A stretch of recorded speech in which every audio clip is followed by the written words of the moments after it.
The gospel, it still matters and it always will. It's still relevant and it always will be. Check this out. Methods change, styles change, music changes, but the gospel, it never changes. Our message has not changed, but lives have. For about 14 years, my life had spiraled out of control. I was a habitual drug addict. I was involved in violent crime. I was full of anger and hatred, wanted to kill everybody, just hated everybody and everything. There was 6 of us, had 6 brothers and sisters, and I was the middle child. Had a beautiful mom, sheepdog named Patches, 2 brothers. We had the all-American family, but we had this secret that nobody knew about, and I didn't really realize it until I was 8 years old, that my dad was an alcoholic.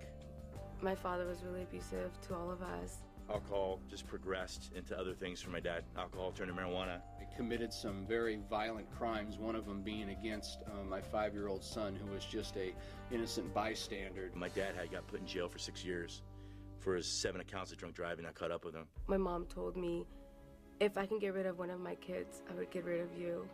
My family was all broken up. There was nothing else I needed to hear to confirm that I'm not even supposed to be in this world. I was sentenced to 4 years in state prison. And I remember I went to my room and I just thought to myself, how many pills do I gotta take to die? I pray to God to help,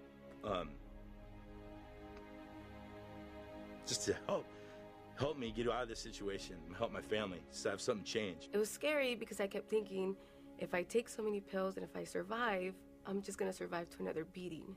So I have to make sure that I die. The Gulf War had just broken out, and I was slotted to go. And I started really looking at my, eternity. What happens when you die? All those questions started flooding me. It was in 1999 when I got released from state prison that I came to the Harvest Crusade for the first time. And I was like, is that church? And he's like, no, it's a concert. So I'm like, okay. There were mothers and fathers and aunts and uncles, and there were businessmen, and there were ex-criminals there. There were people that had been in jail. I looked around and I saw guys that were like me. Greg made it so simple, and it just all came full circle for me my whole life, just at that moment.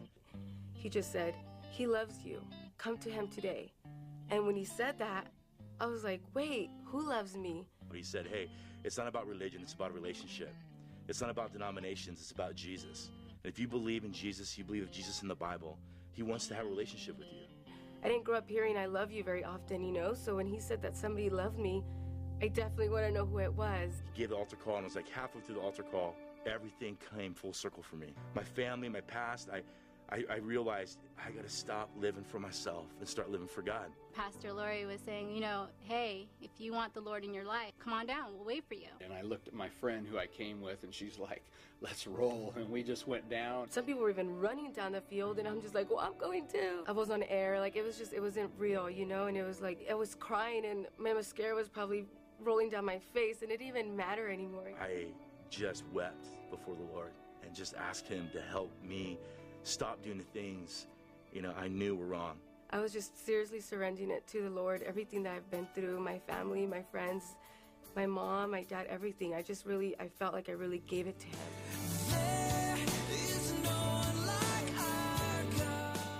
I don't know where I would have been without Harvest Crusade. I don't know what would have happened if I didn't have that moment.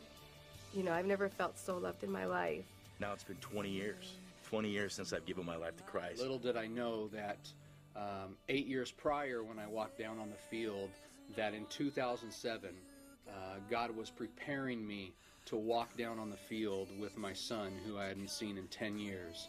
I'm one of those stories that God has done an amazing work. It's a miracle, and we proclaim it everywhere I go. I proclaim it on the park bench, in a car, on an airplane, wherever I'm at. I tell my story and of what God has done in my life, and that story always includes Harvest Crusades. Greater things are yet to come, and greater things are still to be done in this city.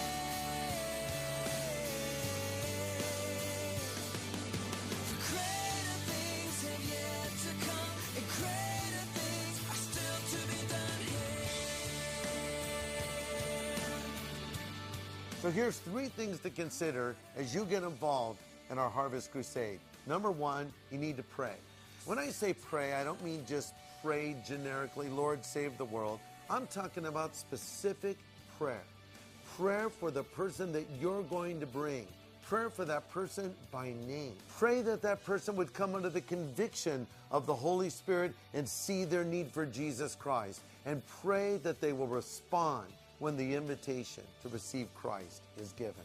Start praying now. Number 2, you need to invite a person. Say, I want you to come with me to the Harvest Crusade. And then thirdly, bring them. It's not enough to just tell them to go. Bring them. The Bible asks the question, how will they hear unless someone tells them? Guess what? That someone is you. The Bible tells the story of a man from Ethiopia that was searching for God. The Lord led Philip to go and bring the gospel to him. As it turned out, the man from Ethiopia was reading out loud from the book of Isaiah, a passage that happened to be referring to the death of the Messiah. And Philip asked him this question, do you understand what you're reading? And here's what the man from Ethiopia said in response. How can I unless someone shows me the way? You know what? There's just a lot of people out there right now that need someone to show them the way. Someone like you. So pray for them, invite them, and bring them to this Harvest Crusade.